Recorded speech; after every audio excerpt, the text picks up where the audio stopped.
The only thing that builds the church is when servants are serving in silence. Silence. Very many altars, even in Nairobi currently, are experiencing stagnation or growth interference. Why? Because of too much noise. There is a lot of noise among the servants. There is a lot of noise among the members. People are wanagongana. Remember, muta megonga wapi? Kidole. As they are serving. He said, number one, in your calling, please cherish a quiet service. Cherish a quiet service. It will give you a lot. You will grow very far. And such a church becomes very big. I am looking for such. I don't know whether you are looking for that church also. Kanisa yenye unakuja tunabudu Mungu wako kwa amani na kwenda wapi? Nyumbani, hakuna maneno mengi. That's what I'm looking for. Now, noise normally comes even in departments. Even a department that has a lot of noise. Oh, nani alifanya hii, oh, nani alifanya hivi, nani afanya hivi. That department iko na issues mingi. Because there's a lot of noise. Now listen. So why did the builders not use these tools? This teaching I've given before, so I'm rushing. We have two types of temples now, you know. I'm going very fast. We have the spiritual temple and physical temple. He's saying in building both physical and spiritual temple, you do not need what? Noise. Even your personal life as a leader, you need quietness in yourself. You need. Something has happened. You need. Even in your personal life as a leader. So, if you're writing, beloved, if you want to grow in your spiritual growth as a leader, you need a high level of sobriety. Be sober. Meaning avoid interferences. Things that may interfere with your service to the Lord. Just be sober. Do not be influenced by anything apart from the Lord. Then you become a good leader, a good pastor who is not easily influenced. Because if you allow influence, you will not be sober in your judgments, in your decisions. Someone would have interfered with the decision you are making. And yet that decision is going to affect someone's life. And someone came and told you something. And you implemented it. Just be sober. Listen from God alone. Be careful, because any decision you make may interfere with people's lives. Look at me. Where I'm standing here, I am aware of one thing. Any word I carelessly use here can interfere with church growth. I'm aware of that.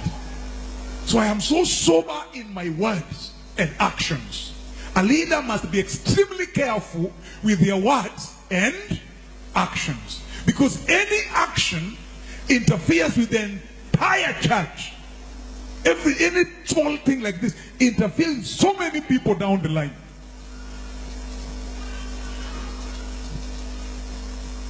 So many people down the line.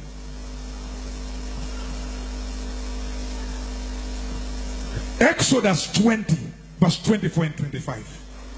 Somebody was going to help me to read in the long run. Exodus 20 verse 24 and 25. Nobody want to read the Bible? It says. It says, where are you? Oh yes, it says. Exodus 20, 24 and 25. It says, make an altar of the earth for me and sacrifice on it. Make an altar on the earth for me and sacrifice on it. Sacrifice on it your burnt offering. Yes. And fellowship offering. And fellowship offering. Your sheep and goats are your cattle. Yes. Your cattle. Yes. Wherever I cause my name to be honored. Wherever I cause my name to be honored, I will come to you and bless you. I will come to you and bless you. Then the next one. If you make an altar of stones for me. If you are going to build an altar to the Lord in Imara Daima, do not build it with dressed stones. Do avoid dressed stones. For you will defile it if you use a tool on it. You will defile it when what happens? if you use a tool on it. Say to me, what defiles the process? Usage of the tool defiles the process of construction. Silvio. No, nobody's responding. Silvio. But let me ask them. Why do you avoid the tools then? We say tools will produce what? Noise. So what actually defiles the process? Noise. You see, when you are building an altar where you want my name to be honored, avoid tools. When you are doing something in the name of the Lord and you wish the Lord to be honored in it, avoid tools. And I began speaking about this thing last week. This is the foundation of salvation. Do not do it and speak about it. You would have defiled it. Just do it underground. Just serve God. He's saying noise is avoided because it defiles the process. And many servants, we are very good servants in the house. Do you know why many churches is stagnating even in the city? Because the pastors can never serve in silence. Why? You go to them with your issue, you will find in the pulpit. You tell them something one-on-one with them, they will tell you their friends. And you will find it in church. Then it defiles the entire process. You are handling very sensitive people around. Those are the sheep. And we have agreed today, everybody coming to church is sick. Spiritually. You are the doctors. Dr. Mercy, do you normally reveal people's personal? Nimekuja kwako na kwambia niko na moyo mkunjufu.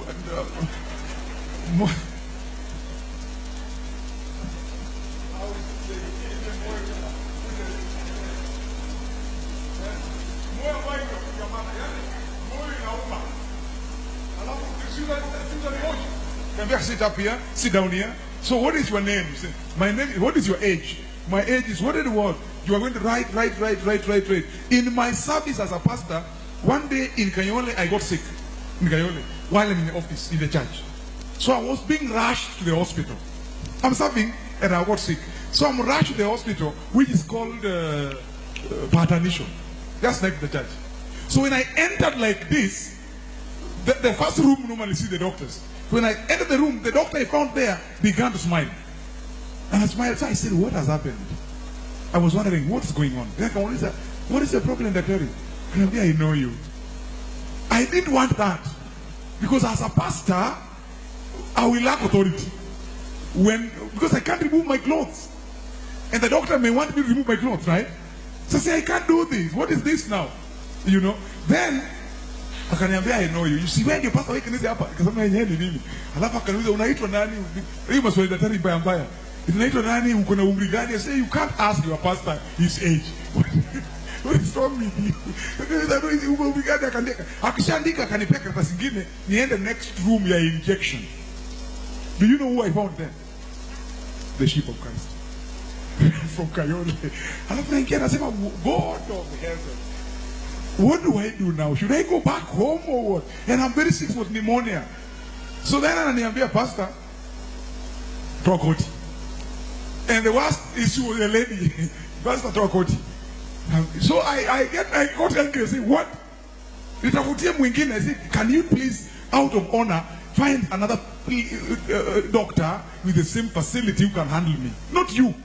You are my sheep in charge. Akasema, mchungaji, huko ni kanisani. Hapa ni hospitali, toa koti. Ikabidi nitoe koti nikunje shati like this, akanidunga. Alafu nikamwambia nitakupata kanisani. No, it was just by the way. What I'm saying is this. Now that many people come to church and they have a lot of issues. Do you know what is going on right now? How many of you have seen the way church is growing very smart? Nani amependa hiyo growth? The church is going very smart. You can tell people are coming. Every Sunday we have people that and they stay. They come and they don't go back. We can interfere with that thing like this. If we begin to share issues of the sheep. Kwambia ni asubuhi sasa. Watu wanalanga asubuhi. Tutakupea wiji, I know. So beloved people, help me by becoming mature pastors. Is that all right? Avoid noise. Avoid serving and making noise. Look at what he's saying. So if you're using stand, say you will defile it. What did Deuteronomy 27 verse 4 to 5 saying? What does it say? Very fast. Very, very fast, Pastor Brian. Ujafika. No, Pastor Brian doesn't open the Bible very fast. 27, Deuteronomy chapter 4, verse 4. Read. Says. And when you have crossed the Jordan, when you have finally crossed the Jordan, meaning you are the other side of Canaan now, set up these stones on Mount Ebal. Mount Ebal. And I command you today, and coat them with plaster. Coat them with plaster. Build there an altar to the Lord your God. Build it, the altar to the Lord. An altar of stones. An altar of stones. Do not use any iron tool upon them. Do not use any iron tool upon them. Build the altar of the Lord your God with field stones and offer burnt offerings on it. How many times have we mentioned stones now so far? 3 times. Why? He's saying avoid stones kwa sababu gani kuna tool which you will use. Do not use the tool on them, you will defile them. And we have said tool makes noise. Do not serve and complaining. Please avoid that. Do not complain. You're going to defile your own service and your own sacrifice. And then it read Joshua chapter number 8 verse 30. Finally they did it. Can you read it so we see the way they finally did it? Then I move the next level. Joshua chapter number 8 verse 30. I was going through this, then I can't get to the next level. Very fast, please. There's no time. Though we agree today, you end up in summary. Please read. There's no time. Joshua 8:30. Yes. Then Joshua built on Mount Ebal an altar to the Lord. Joshua actually arrived at Mount Ebal. He did it. And as Moses, the servant of the Lord, commanded them. As Moses had commanded them. He built it according to what is written. Yes. In the books of the law of Moses. Yes. An altar of uncut stones. An altar of uncut stone on which? On which no iron tool had been used. On which no iron tool had been. So we are now aware that iron tools were being avoided because of what? Because of what? Because of noise. And we have said that noise is when you serve and you are complaining. So avoid service when you are people are sweating, I can see. I don't know whether it will reach you. Avoid service when you are doing what? It has stopped. That's okay. So now, if you're writing, preparations for a leader, preparing them for leadership. Preparing them for leadership.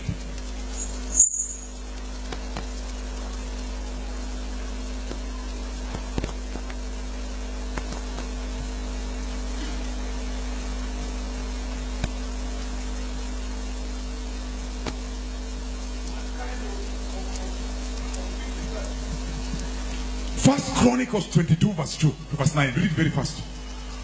First Chronicles chapter number 22 verse 2 to verse 9. We want to see how to prepare a leader. How to prepare a pastor for responsibilities. Many have come, and this is my first time to have a large number of pastors. My first time. If you are going our wall right now to number what? 52 or 3? 52. And they are still coming. Hey! At one point I said, we close the door. I said, now we don't want to receive more pastors. Can we just open the door and they come more of them? So we'll have 100 pastors. What does it say, Pastor Brian? So David gave orders to assemble the aliens living in Israel. Who gave orders? David. Uh-huh. And from among them he appointed stone cutters. The stone cutters were being appointed. We are here. Yes. To prepare dressed stones for building the house of God. Finally, they were now preparing dressed stones for building the house of God. Open it full. Yes. He provided a large amount of iron to make nails for the doors of the gateways and for the fittings. So when time came to build the temple, those who were able to cut the stones were aliens, right? Aliens means wageni, isn't it? But Pedro, listen. This is the same thing I was talking about. We are building a church of Imara. Let me tell you, the newcomers have capacity, and you will realize they will be jumping into issues and taking. Jumping on things and going. and their service will be so deep. And if you ask why, you will realize that the old pastors are dragging their feet. They're dragging their feet. And the new ones, they are picking things and moving on with them. Why? Because of the zeal that comes with newness. And then the sluggishness that comes with oldness. So do not be caught there between. When David is now ready to build the temple as the Bible requires, the people who are found to cut stones were strangers, the outsiders, the aliens, those who are not belonging to the house of Jacob. They were ready. So the question is, why? Because of their submission.